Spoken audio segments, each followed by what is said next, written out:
these little shorts, but God told me today He's able to do the impossible. So we're going to go to Genesis, first book of the Bible, talking about Abraham and his wife Sarah. Genesis 18:9-14. And God had visited them and He said, "Where's Sarah, your wife?" And Abraham said, "She's inside the tent." And then one of them said, and this was two angels that had appeared to Abraham, "I will return to you about this time next year, and your wife Sarah will have a son." And they didn't have children. They were up in years and they were too old, but God had promised them a son.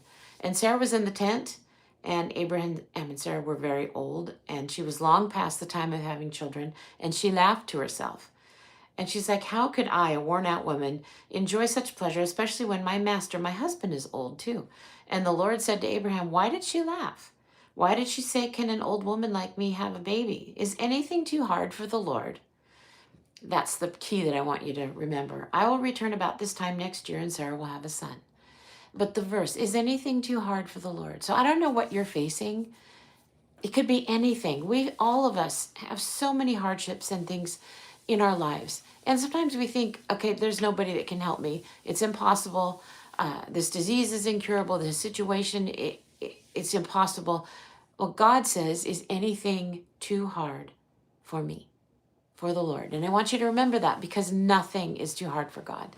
And so no matter what you're facing right now, just remember there is nothing too hard for God.